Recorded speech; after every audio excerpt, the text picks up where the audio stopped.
So one of the things I always wanted to do was to create a man cave, you know, the sort of set up somewhere you can relax, invite friends around, watch the football, watch some films.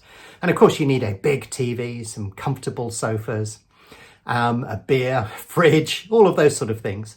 And that's exactly what I created. But I also put in there a device that was a throwback to my childhood, something that I'd also always wanted.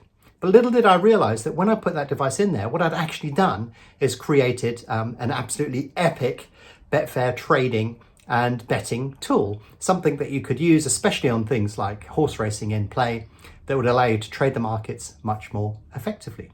So if you want to find out what that is, just watch the rest of this video.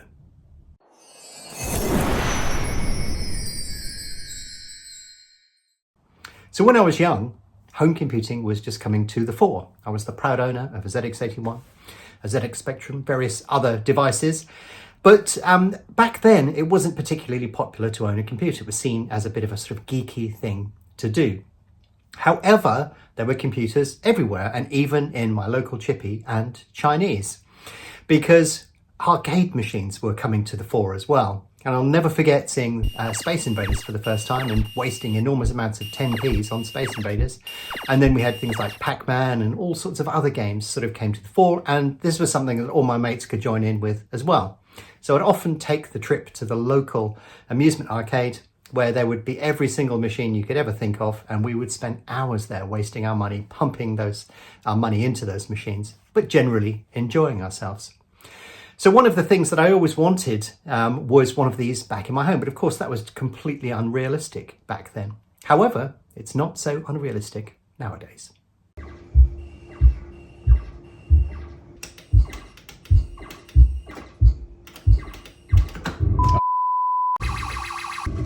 Up there. No, not down there.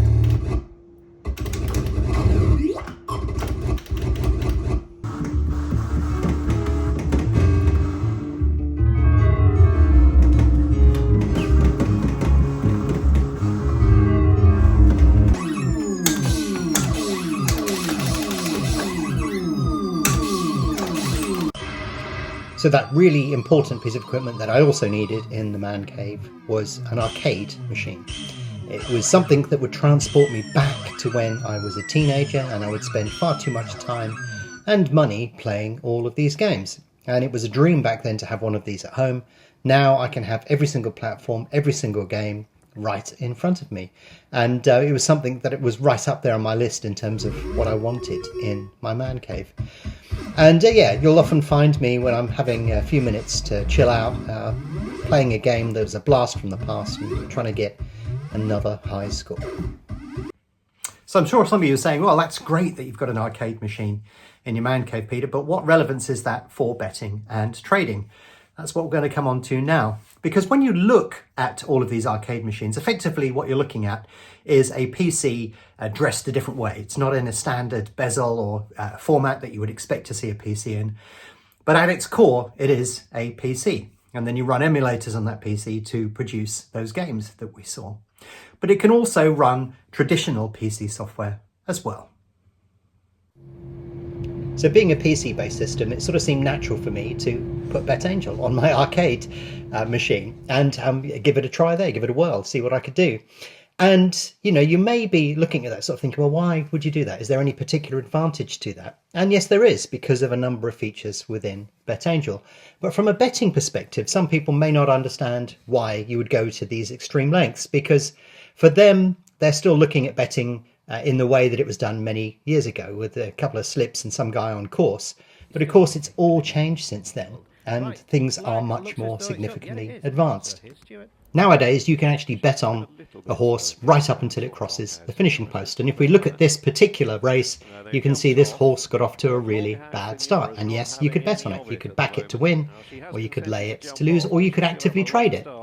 When this horse started playing up, it was trading at odds of around 4, and then as soon as it exhibited that behaviour right at the start of the race, it pretty much lost any chance of winning the race, and its odds absolutely shot out to virtually no chance at all. If you were fast enough to spot this, you could have profited from it. So being able to bet in play sort of set off a bit of an arms race, because you can bet in play on football, tennis, horse racing, pretty much anything that you want to. And one of the big advantages that you get here is if you can do something slightly faster than somebody else, whether it be through better pictures, better data, or better execution, then you will gain an advantage over other people who aren't in such a good position. So yeah, over time, this particular ability to bet in play has set off an arms race of people all trying to be incredibly fast. But the funny thing is, I always think that maybe they've got this slightly wrong, because most people are focusing on faster pitches, when in fact I think there are much better ways of trying to understand what's going on in play and taking advantage of it. Just to say, if you are an in-running punter, and it's important that people do get told these kind of things, there are currently 4 drones that we can see up here at Bath. So for a fair while, drone pitches were considered, the thing to have, simply because if you could see stuff slightly ahead of somebody else, then you would be able to benefit from that. But I've always seen speed as a rather one-dimensional strategy, because there's almost certainly somebody out there that's probably faster than you for some reason. It was rumoured once that the actual engineers on course were betting, and therefore, because they could see pitches ahead of everybody else, they gave them a slight advantage. I don't know whether that's true or not, but that was one of the rumours that was going around. But yeah, getting faster and faster pitches gives you diminishing returns, because everybody else will have them as well. And you need something a little bit better than that. But also you have things like total performance data technology now. And what happens with this is that they actually put a transponder in the saddle cloth of the horse, so you can know its exact position on course. You can see its cadence, its speed, whether it's accelerating, slowing down, how that compares to how the races normally run, and stuff like that. It's another step up. It's another evolution on this sort of perpetual game that is in-play betting. Now, you probably know about total performance data, and if you don't, I suggest you go and check it out, because it's fantastic technology. But if you do, there are other features that will help you bet and trade much more effectively in play. So if we look at the arcade machine again, you can see I've changed the top banner here to have a tracking map on the left, in-play trader in the middle, and on the right I've got the bar charts. This is plotting the speed of each horse in that particular race, and whether it's going above or below the average speed. And you can see here, based upon historical averages, they got off to a very slow start on this race. But yeah, there's loads of really high quality information available right in front of me. So I had the machine custom built for me, and one of the things they said to me was, well, what do you want? And I said, well, I want everything. I want a spinner, I want a joystick. In fact, I want 2 joysticks. I want a trackball. I want loads of buttons, and those buttons must light up. I really went overboard in terms of the specification. But this inadvertently did actually give me the opportunity to do something a bit special using BetAngel. So when you see me here, what I'm doing here, you may think I'm playing Galaxians or Pac-Man or Asteroids or something, but in fact I'm not. I'm actually trading on a horse race in play. Every time you see me tap the joystick to the left, it's placing a back bet, and when you see me tapping it to the right, it's placing a lay bet. Each of the buttons and the joysticks are carefully configured to perform very specific actions. So yeah, I'll admit I've gone a bit overboard here by using an arcade machine to bet and trade in this particular sports market. However, it's very effective, because all of that information that I need is displayed right in front of me. I don't need to take my eyes off the screen. I can just tap the joystick, press a few buttons, and put all the bets and trades through that I want. And you can do the same thing too. You don't have to have an arcade machine. All you need is a keyboard at its most basic, or perhaps maybe even a gaming keyboard or a gaming mouse, and you can perform exactly the same thing as well. So let me show you how you can do that inside BetAngel. So I want you to go into BetAngel, go up to the settings icon, click on that, and then in the settings go to the behavior tab, because under there you've got a thing called keyboard shortcuts. And if I click on this, it will bring up an editor, and I can click on capture next key press, and I can assign a keystroke. So if I do Control Shift B, then what will happen is every time I press Control Shift B, it will allow BetAngel to perform a particular action. In other words, with just a keystroke, you can perform whole lots of information. It could back, it could lay, it could run a suite of automation, it could hedge, it could display information. There's so many things that you can do with it. But you assign a keystroke to it, and then you decide what you want it to do. So typically what I would do is assign keystrokes to servants, and then I would start an automation servant through a keystroke. So if you look on that arcade machine, the joysticks, all of the buttons, I can assign individual keystrokes to that perform certain actions much, much faster than I can, and much, much faster than anybody moving a mouse around the screen. It's a huge advantage if you want to do something quickly within a market. And of course, the essence of in-play trading is speed. Of course, you can use it any way that you wish. So in this example here, I'm just working the pre-off market by doing a bit of simple scalping.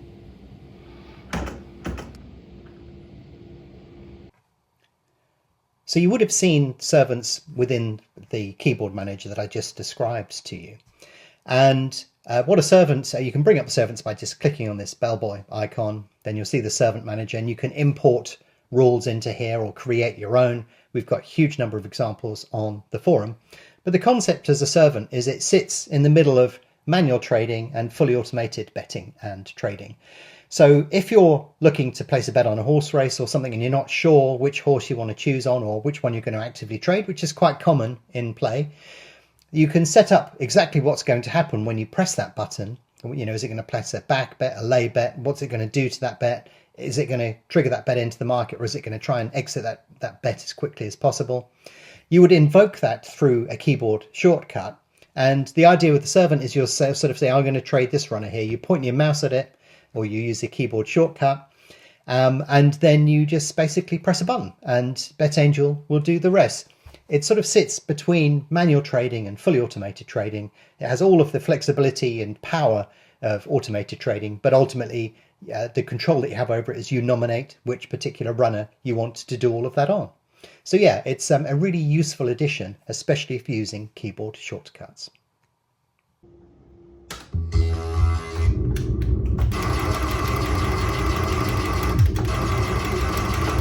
Oh, goodness me. So you now have a justification to go out and buy an arcade machine and put it in your house. There you go. I've done you a favour there. But seriously, you don't need to. I mean, you can use your existing keyboard, or you could buy a gaming keyboard or mouse, and you can replicate most of what I've done here. And, you know, when you look at in-play trading specifically, a lot of people rely upon fast pitches, but it doesn't matter how fast those pitches get. They only tell you what is happening at that moment in time. When we look at things like horse racing and total performance data, that gives you so much data that you can actually use that to understand exactly what's happening in the dynamics of the race as it unfolds. So you can sort of see the future. You can see things that are likely to happen based upon the data that's coming at you, you know, thick and fast on the screen right in front of you. And you can manipulate and use that data to create an overview of what is likely to happen over the next furlong or two. Now that you've got that data, you want to get those orders in and out of the market as quickly as possible. And that's where those keyboard shortcuts come into play, because being able to just focus on what's on the screen and press a button to do all of your hard work is an absolutely key thing. That will make you much faster and more efficient and able to act on information that you can see than somebody that's still clicking around the screen with a mouse. And of course, you know, we've got the servants there as well that will do all of the hard work for you in terms of actually placing that order or managing the order in the market. If you explore those, there's a whole world for you waiting to be explored. So yeah, combining all those key factors together will make you a much more effective in-play bettor or trader. So yeah, I hope that video has been useful for you.